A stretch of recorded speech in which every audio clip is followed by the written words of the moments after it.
Okay, good morning students. हम लोगों ने पैरासिटिक प्लांट के बारे में पढ़ा था।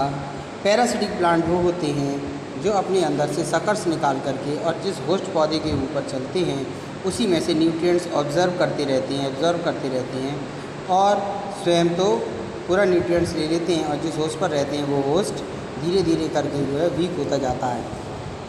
कुछ ऐसे प्लांट्स होते हैं जैसे अमरबेल है, आपको बताया था, ये इसके अंदर से इस तरीके से टीथ जैसे निकलते हैं और ये होस्ट में पहुंच जाते हैं और जैसे ही फ्लोएम से ये भोजन बना हुआ जा रहा होता है उसे ऑब्जर्व करने लगते हैं और उसको खींचने लगते हैं।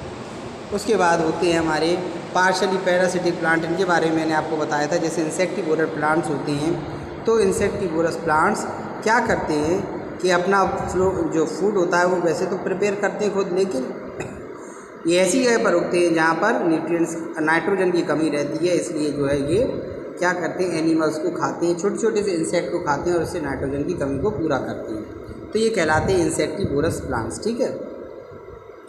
कुछ ऐसे प्लांट होते हैं जैसे हमारा सेप्रोफाइट्स हैं, और ये हमारे सेप्रोफाइट जो होते हैं ये सड़ी गली चीज़ों पर उगते हैं और उससे अपना न्यूट्रिएंट्स लेते हैं। तो हम कह सकते हैं there is another type of the heterotrophic nutrition by which the non green plants obtain their food by rotten and decaying organisms. These plants are called saprophytes. जैसे स्पाइजोगायरा है हमारा, ठीक है, स्पार्ट्स तो ये हमारी एल्गी है, फंजाई, फंगस लग जाती है, तो ये जो है मशरूम्स हैं, मोड्स हैं, ये हमारे लिए इस तरीके से आपने घर पे भी देखा हो, ऐसा मोड्स लग जाते हैं, अचार सड़ जाता है, तो ये सब हमारा सेप्रोफाइटिक प्लांट्स है, वो नॉन ग्रीन प्लांट होते हैं। सेप्रोफाइटिक प्लांट जो है वो किसी डेड प्लांट के ऊपर या डेड जो हमारा वेजिटेबल पार्ट्स होता है या डेड एनिमल होता है उसकी बॉडी के ऊपर उगते हैं ये।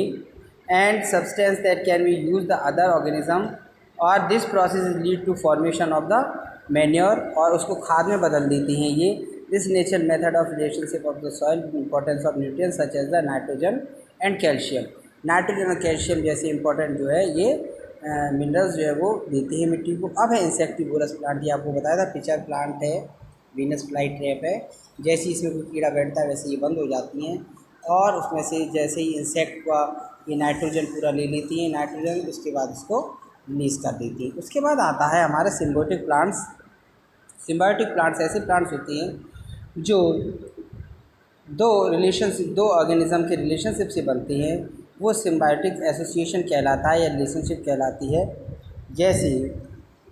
जैसे हमारी लाइकेन जो है, lichen is a example of such as the association between the two organism algae and fungi. The green algae prepare food by photosynthesis. In turn of the fungi absorb the water and minerals by supplying of the algae. ये जो है इसको support देती है और दूसरी उसको water supply करती है ताकि जो है जितनी उसको मॉइस्चर की ज़रूरत है वो उससे एब्जॉर्ब करती रहती है। ठीक है। Another example of the symbiotic relationship is rhizome.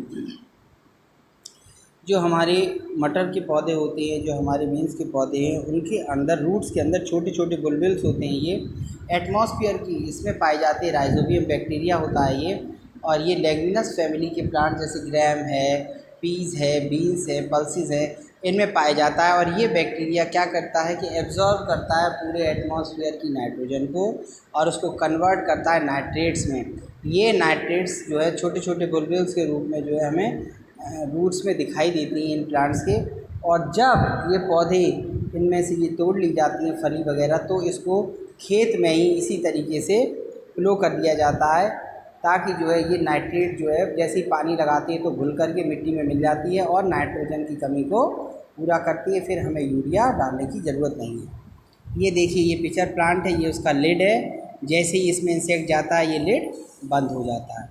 दूसरा हमें दिखाई दे रहा है, ये मटर का पौधा है और इसकी जो बुलबुल्स है, ये नीचे क्या है, ये बुलबुल्स जो है दिखाई दे रहा है राइजोबियम बैक्टीरिया के, इसमें छोटे छोटे से।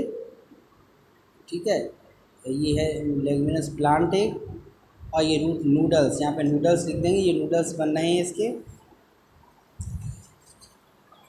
न्यूट्रिएंट्स को पौधे उगते हैं तो उनको उगाने के लिए कुछ हमें एसेंशियल न्यूट्रिएंट्स चाहिए जिसकी वजह से पौधे बड़े होते हैं। तो उसके लिए हम जो है तरह तरह की खादें लगाते हैं।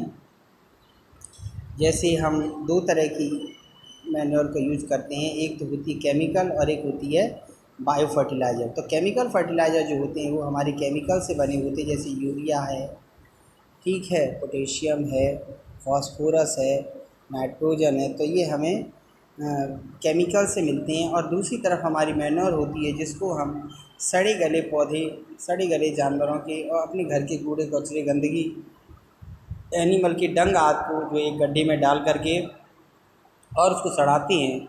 अगर हम रेड वर्म के साथ सड़ा रहे हैं तो ये रेड वर्मी कंपोस्ट है। तो उस तरीके से जो हम खाद बनाते हैं, जो पौधे में डालते हैं, तो ये बायो कंपोस्ट हो जाती है और ये हमारी केमिकल कंपोस्ट है। तो ये केमिकल कंपोस्ट हमारे पौधों को नुकसान करती है, क्योंकि इसमें बहुत सारे केमिकल होते हैं। ज़्यादा केमिकल सप्लाई करने से पौधों में वो उस मिट्टी को कैसा कर देते हैं, अनफर्टाइल कर देते हैं और फिर जो है उसमें कुछ भी चीज़ नहीं होती है। इसीलिए हमें बीच बीच में जो है नेचुरल फर्टिलाइज़र्स का भी यूज करना चाहिए, नेचुरल मेथड्स का यूज करना चाहिए। अनदर मेथड्स, ये हमारा जो है केमिकल मेथड से अलग मेथड होता है। We have learn that the saprophytes help the accepting the dead leaves और ऑर्गेनिज्म मैटर। हमें पता है कि जो मरे सड़े गले पौधे के पार्ट होते हैं उनको सड़ाने में जो माइक्रो ऑर्गेनिज्म बहुत हेल्प करते हैं और जो है कन्वर्ट कर देते हैं किसमें, सिंपल सब्सटेंस में, जो कि पौधे के न्यूट्रिएंट्स के लिए काम आती है। इस तरीके से जो है हम घर में भी इस मेथड्स को अपना करके और कंपोस्ट बना सकते हैं, जिसको हम सप्लाई कर सकते हैं पौधे को, और वो जो है हमारे लिए हेल्पफुल होगी, क्योंकि उसमें केमिकल नहीं है। जब इसमें केमिकल नहीं है तो हम इससे उगाए, इसके द्वारा उगाएगी जो भी हमारा प्रोडक्ट्स होगा वो बिल्कुल सेफ़ रहेगा। वरना तो जो है अगर हम केमिकल से बनी हुई चीज़ें खाएंगे, ज़्यादा फर्टिलाइज़र से एडिंग की चीज़ें खाएंगे, तो हमें जो है कुछ बीमारियां भी हो सकती हैं। मोस्टली बीमारियां जो है आजकल नई नई बीमारियां चल रही, कैंसर वगैरह, ये है, ये सब इसी से हो सकता है। क्यों कि केमिकल से किसी न किसी तरीके से हमारे बॉडी के अंदर जा कर के जो हमें हार्म पहुंचाती है। अब ये एडिंग फर्टिलाइज़र और मैन्योर फॉर्मेशन मैं आपको अगले वीडियो में बताऊँ।